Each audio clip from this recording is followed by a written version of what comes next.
ভাগ আর একটা হচ্ছে পশ্চিম ভাগ। ক্লিয়ার? পূর্ব এবং পশ্চিম। এবার কি বলছে, এখানে এই পূর্ব পশ্চিমের ভূমিরূপের উপর নির্ভর করে এখানে বেশ দুটো নাম হয়ে গেছে। আমি প্রথমে একটু বলি, নামগুলো একটু বলে দিই তাহলে সুবিধা হবে।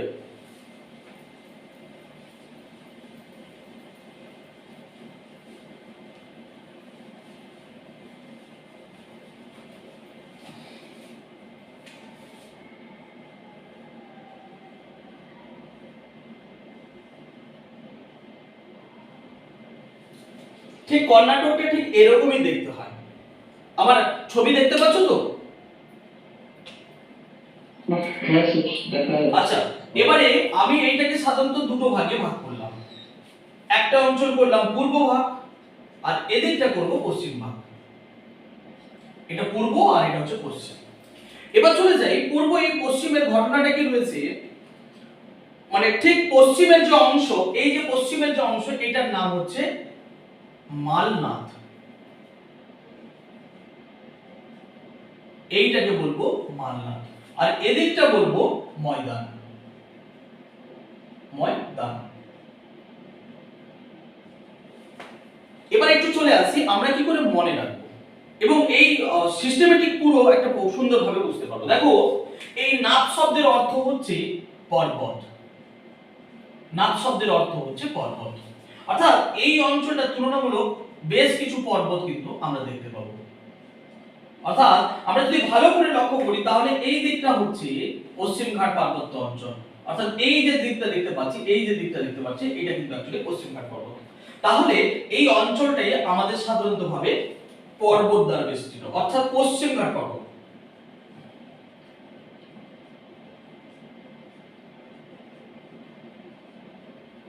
কি বললাম? পশ্চিম ঘাট পর্বত বললাম। এবার চলে যাই, যদি এই দিকটা যাই তুলনামূলক অনেকটাই সমতল। এবারে দেখো, ময়দান বলতে আমরা সাধারণত কোনটাকে বলছি? সমতল এরিয়াকে তো ময়দান বলবো না, ময়দান তো কোনটাকে বলবো? সমতল এরিয়াগুলোকে তো ময়দান বলবো, তাই না? তো এইটা হচ্ছে ময়দান, অর্থাৎ এটা হচ্ছে সমতল ক্ষেত্র।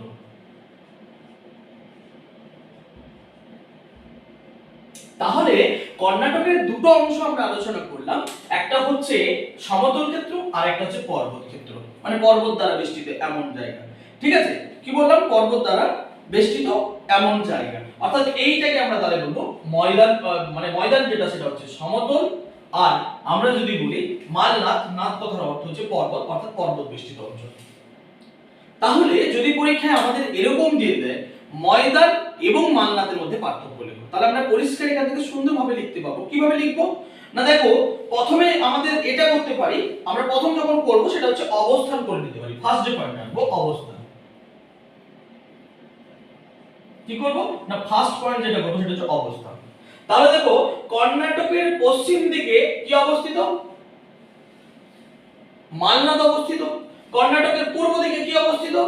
ময়দান অবস্থিত। তাহলে প্রথম অবস্থানটা আমরা বের করে নিলাম। এবার চলে যাই ভূপ্রকৃতি বা প্রকৃতিটা ঠিক কেমন হবে। ভূপ্রকৃতি, ভূপ্রকৃতি ঠিক কেমন হবে না, দেখো এখানে ভূপ্রকৃতি ক্লিয়ার। ময়দান হচ্ছে, আমরা বললাম ময়দান তার মানে সমতল ক্ষেত্র, অর্থাৎ ময়দান হবে সমতল এবং মালনাথ হবে পাহাড়ি অঞ্চল। তাহলে পার্থক্য আমরা বুঝতে পারছি। এবার চলে যাই, দেখো আমরা সাধারণত ভাবে যদি এভাবে বলি যে সমতল ক্ষেত্রে আমাদের চাষযোগ্য জমি, সমতল ক্ষেত্র মানে চাষ ভালো হবে, পাহাড়ি অঞ্চল মানে চাষ ভালো খুব একটা হয় না। তাহলে এখান থেকে একটু পয়েন্ট পেতে পারি, তাহলে এটা হবে চাষযোগ্য এরিয়া আর এটা হবে তুলনামূলক চাষ কম দেখা যায় বা চাষ বেশি দেখা যাবে, এটা কম দেখা যেতে পারে। বা আমরা এটা বলতে পারি চাষ, এটাতে চাষবাস, চাষ উন্নত, এটাকে বলতে পারি উন্নত, আর এটা হচ্ছে অনুন্নত।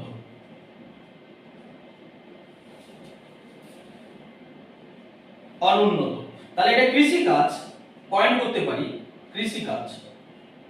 তাহলে আমরা পয়েন্ট করতে পারি কৃষি কাজ অনুন্নত আর কৃষি কাজ এদিকে হচ্ছে উন্নত। এবার একটা কথা ভাবো, যদি কৃষি চাষ ভালো হয়, যে জায়গায় কৃষি চাষ ভালো হবে সেই জায়গায় আশা করি জনসংখ্যাও তো বেশি হবে, তাহলে পয়েন্ট আমরা আরেকটা পার্থক্য করতে পারি। তাহলে এটা কৃষি কাজ 3 নম্বর করলাম, কৃষি কাজ করলাম। তারপরের পয়েন্টটা যেটা করব সেটা হচ্ছে জনসংখ্যা। আচ্ছা, যেখানে খাদ্য উৎপন্ন হচ্ছে যেখানে প্রধানত কৃষি বেশি দেখতে পাবো, সেখানে তো মানুষের বেশি বসতি দেখতে পাবো, তাহলে আমরা জনসংখ্যা যদি বলি তাহলে এটাতে বেশি হবে, এটাতে বেশি হবে, আর উল্টো দিকে এই জায়গাটা জনসংখ্যা কম হবে, তাহলে এটা বেশি হবে আর এদিকে তুলনামূলক কম হবে। তাহলে দেখো আমরা কিন্তু এই পার্থক্যটা মোটামুটি কিন্তু করতে পারবো। এটা সাধারণভাবে 2 থেকে 3 মার্কসের মতো থাকবে, 2 অথবা 3 মার্কসের জন্য একটা প্রশ্ন। মালনাদ এবং ময়দান, ক্লিয়ার? বুঝতে পেরেছো? হ্যাঁ স্যার। এবার চলে যাই, আমরা ডেকান ট্রাপ আলোচনা করলাম, তারপরেই আলোচনা করলাম কি, তারপরে আলোচনা করলাম সেটা হচ্ছে মালনাদ ও ময়দান। তাহলে আবার একবার মালনাদ ময়দানটা বলে দিই। মালনাদ, নাদ কথার অর্থ হচ্ছে পর্বত, আর ময়দান কথার অর্থ সমতল ক্ষেত্র। তাহলে এখানে যেহেতু পর্বত হবে, তাহলে এখানে ভূপ্রকৃতিও কিন্তু উঁচু নিচু বেশি দেখা যাবে, উল্টো দিকে এখানে কিন্তু ভূপ্রকৃতি সমতল দেখা যাবে। এবার যেহেতু অবস্থান আমরা বলবো, তাহলে অবস্থান যদি বলি তাহলে কর্ণাটকের পূর্ব দিকে হচ্ছে ময়দান আর পশ্চিম দিকে হচ্ছে মালনাদ, ক্লিয়ার? এবার চলে যাই কৃষিকাজ। তাহলে এখানে যেহেতু সমতল, তার মানে এখানে কৃষিকাজ বেশি হবে বা কৃষিকাজ উন্নত আমরা বলতে পারি।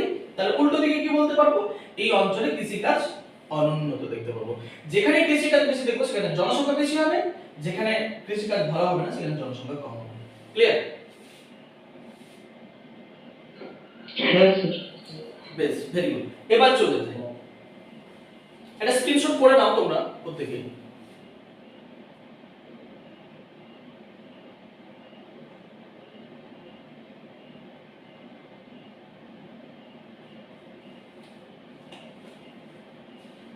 স্যার হয়ে গেছে। বেশ, কি লিখবো? মালভূমির গুরুত্ব, মালভূমির গুরুত্ব।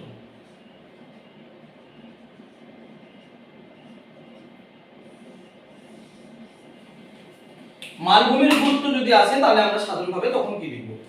দেখো, আমরা যদি প্রথমে একটু এটা বলতে পারি যে মালভূমির পরিমাণটা কত ছিল। আমরা প্রথম বলেছিলাম, একটু খেয়াল করো তো, কত বলেছিলাম? কত পার্সেন্টেজটা বলেছিলাম?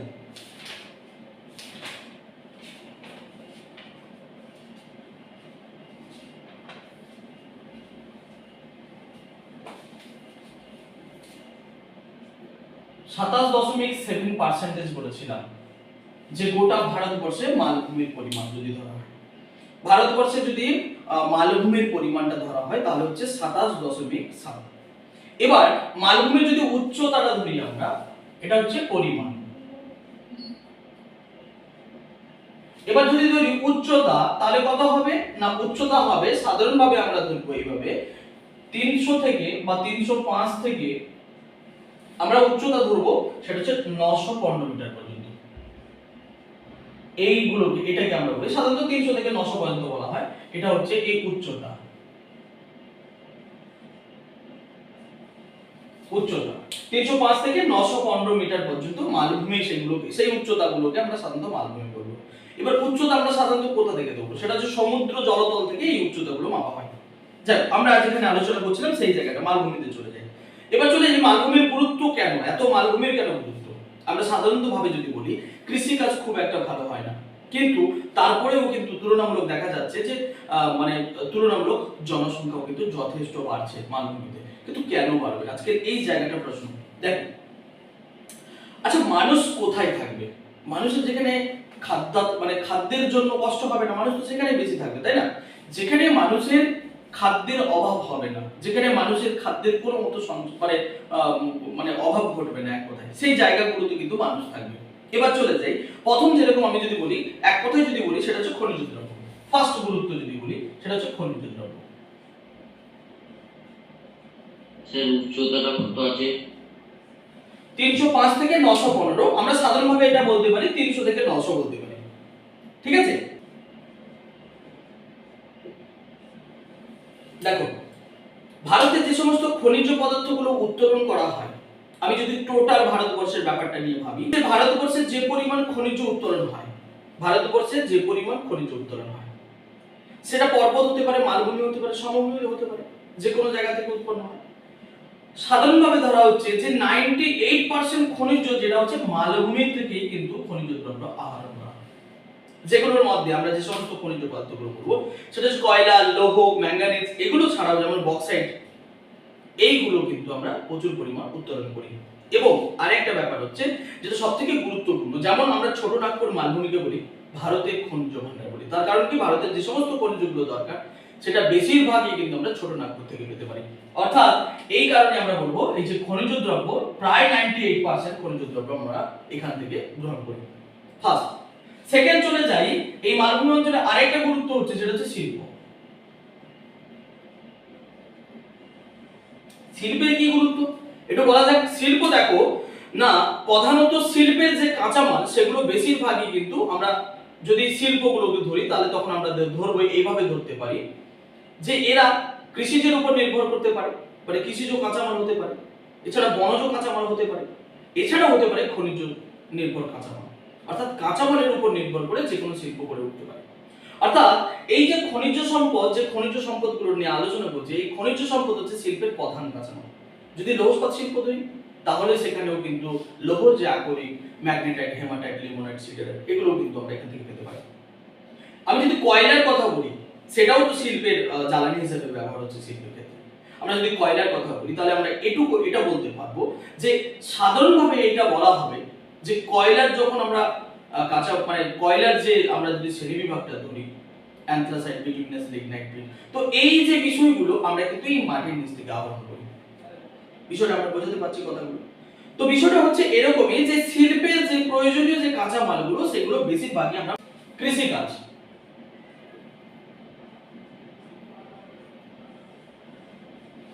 দেখো এই নয় যে মালভূমিতে পুরোপুরি কৃষি চাষ বন্ধ হয়ে গেছে, এই নয় মালভূমিতে কৃষি চাষ হয় না এই কথাটা কিন্তু ভুল। হয়। যেরকম আমরা যদি বলি যেমন দাক্ষিণাত্য যে মালভূমিটা ধরা হয় সেটা হচ্ছে ভারতের সবথেকে কার্পাস চাষের জন্য উপযুক্ত।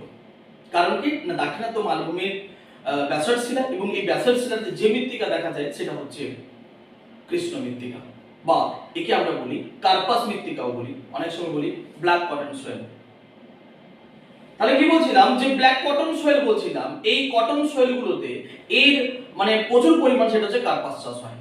এই জন্য অনেক সময় কার্পাস চাষ বেশি হয় বলে এই মৃত্তিকার নামও অনেক সময় কার্পাস মৃত্তিকা বলা হয়। একটা মজার বিষয় একবারে, তাই না? বিষয়টা হচ্ছে এরকমই যে আমরা অনেক সময় না যে যেরকম প্রকৃতি তার নামটাও আমরা সেরকম প্রকৃতির করে দিই, তো এর নামও এরকম বদলে দেওয়া হলো। কথা কথা আছে না, জন্মের সময় যে ছেলে লাল হবে তাকে লালু নাম দিয়ে দিলাম, যে ছেলে কালো হবে তার নাম কালু হয়ে গেল। ঠিক আছে, যে দেখা যাচ্ছে জন্মের পরে 4-5 বছরে একটা ঘরে থাকে না, 4-5টা লোকের ঘরে প্রতিদিন দৌড়াচ্ছে এদিকে, তার নাম ঝড়িয়া নাম দিয়ে দিল, ফড়িঙ্গা নাম দিয়ে দিল, চিটিঙ্গা নাম দিয়ে দিল। হয় এরকম কিন্তু সাধারণভাবে হয়। ঠিক আছে, যাই হোক বিষয়টা আমি ফিরে আসছি, মূল বিষয় আলোচনাতে ফিরে আসছি। তো আমরা যেটা বলছিলাম যে কি বলছিলাম যে কৃষি কাজ যদি আমরা ধরি যে ডেকানট্রাপ অঞ্চল বা যদি এরকম বলি মালভূমি অঞ্চলে, যে বিশেষ করে সাধারণত বিশেষ করে ডেকানট্রাপ অঞ্চলে রেগুল মৃত্তিকা বা কৃষ্ণ মৃত্তিকা দেখা যায়। এই কৃষ্ণ মৃত্তিকার উপর নির্ভর করে সাধারণতভাবে কার্পাস চাষ কিন্তু প্রচুর পরিমাণ কার্পাস চাষ হয়। এবং এটা ছাড়াও যে ধরনের শুষ্ক কৃষি হয়, যেমন আমরা এক কথায় মিলেট বলি, জোয়ার বাজরা রাগিকে একত্রে মিলেট বলা হয়, এই ধরনের চাষ কিন্তু আমরা এখানে বেশি দেখতে পাবো। এছাড়া যে ধরনের ডাল জাতীয় যে শস্য আছে এখানেও কিন্তু প্রচুর পরিমাণ হয়। অর্থাৎ তাহলে কৃষি চাষেও কিন্তু তুলনামূলক অনেকটাই আমরা দেখলাম যথেষ্ট একটা পজিশনে এসে কিন্তু রয়েছে। আর কি বলবো, বিদ্যুৎ বলবো।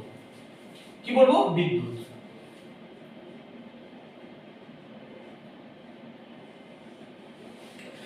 ভারতের যে পরিমাণ বিদ্যুৎ দরকার সেই বিদ্যুতের সম্পূর্ণ যে চাহিদা মানে যে চাহিদা থাকে ভারতের যে নিডস রয়েছে সেই নিডসটা পূরণ করে সেটা হচ্ছে বিদ্যুৎ। কিভাবে পূরণ করে, কি কোন বিদ্যুৎ পূরণ করে? বিদ্যুৎ যদি আমরা একটু পাঠ করে ভেঙে নিই বা ভাগ করি তাহলে আমরা সাধারণত 3 ধরনের বিদ্যুতের কথা বলবো। একটা কি বলবো না, একটা বিদ্যুৎ হচ্ছে সেটা হচ্ছে জলবিদ্যুৎ, আর একটা হচ্ছে পারমাণবিক বিদ্যুৎ, আর একটা হচ্ছে তাপবিদ্যুৎ কেন্দ্র। অর্থাৎ 3 ধরনের বিদ্যুৎ আমরা দেখতে পাই। এবার সাধারণভাবে এই মালভূমি অঞ্চলে যেটা আমরা সাধারণত এই মালভূমি অঞ্চলে নদীগুলো সাধারণত খরস্রোত হয়, এবং এই খরস্রোত হয় বলে নদীর স্রোত বেশি থাকে এবং যার ফলে এখানে টারবাইনের মাধ্যমে বিদ্যুৎ উৎপন্ন করা হচ্ছে। অর্থাৎ বিশেষ করে যে আমাদের বিদ্যুৎ যে চাহিদাগুলো পূরণ করে তা কিন্তু এই মালভূমি থেকে প্রচুর পরিমাণ আমরা পেতে পারি। বুঝতে পেরেছি? এরপরে চলে যায় সেটা হচ্ছে বনভূমি। দেখো, বন হচ্ছে মানে বনভূমি এমন একটা সম্পদ যেটা কিন্তু আমরা পুনরায় সবসময় আমরা পেতে পারি। তো পুনর্ভব সম্পদ একে বলতে পারি এক কথায়। অর্থাৎ এই সম্পদ আমরা বলবো যেহেতু মানে বনজ সম্পদ থেকে আমরা অনেক কিছু কাজে আমরা এটাকে ব্যবহার করতে পারি, এই জন্যই তাকে সম্পদ হিসেবে বলছি। যেহেতু বন আমাদের বিভিন্ন কাজে লাগে, তার কার্যকারিতা এবং উপযোগিতা দুটোই রয়েছে। যেমন আমরা কাঠকে নিয়ে এখন বিভিন্ন আসবাবপত্র থেকে শুরু করে বাড়ির ঘরের কাজের ক্ষেত্রে শুরু করে আমরা এগুলো ব্যবহার করতে পারি, এবং জাহাজ থেকে শুরু করে আমরা কিন্তু অনেক সময়, আজ থেকে কিছুদিন আগে আমরা কিন্তু ট্রেনের পাতে নিচেও কিন্তু কাঠ ব্যবহার করতাম। আজকের দিনে হয়তো কাঠ ব্যবহার হয় না, কংক্রিটের তৈরি হয়েছে, প্রযুক্তি চেঞ্জ হচ্ছে, কংক্রিটের ব্যবহার হচ্ছে। যাই হোক, কাঠের কিন্তু ব্যবহার সারা জীবন রয়েছে। শুধু এটা নয়, আজকের দিনে যে আমরা পড়াশোনা করব, সেই পড়াশোনা করার জন্য যে খাতা পেন দরকার, খাতা বিশেষ করে দরকার, এখন পেনও তো কাঠের পেন অনেক বেরিয়ে গেছে। তো যাই হোক, আমাদের যে খাতা দরকার সেই খাতাগুলো কিন্তু আমরা সাধারণত সেই কাষ্ঠ মণ্ড তৈরি করে সেখান থেকে কিন্তু প্রসেসিং করে আমরা কিন্তু কাগজ তৈরি করছি। অর্থাৎ এই যে বনজ সম্পদ, এটা কিন্তু যথেষ্ট গুরুত্ব রয়েছে। তাহলে আমরা কি বলতে পারি, মালভূমির যে গুরুত্বগুলো আমরা প্রথমে তারা এইভাবে লিখবো যে মালভূমি গোটা ভারতের মধ্যে 27.7% মালভূমি, এবং যার উচ্চতা সাধারণত 300 থেকে 900 বা 303 থেকে 915 মিটার পর্যন্ত উচ্চতা হয়। আর আমরা কি বলবো না, মালভূমি হচ্ছে একটা খনিজ সম্ভার, এবং মালভূমি হচ্ছে তরঙ্গায়িত বা বন্দর ভূপ্রকৃতির বলা যেতে পারে। এবারে কি না, মালভূমির যে গুরুত্বগুলো ধরলাম, সেটা প্রথম হচ্ছে সেটা হচ্ছে খনিজ ভান্ডার। যেখানে ভারতবর্ষের যে খনিজ উত্তোলন হয় সেখানে 98% খনিজ কিন্তু এই মালভূমি অঞ্চল থেকে আহরণ করা হয়। আর কি না, সাধারণভাবে আমরা যদি বলি কৃষি কাজ, তাহলে কিন্তু কৃষি কাজও কিন্তু তুলনামূলক মালভূমি পিছিয়ে নেই বলবো এই কারণে।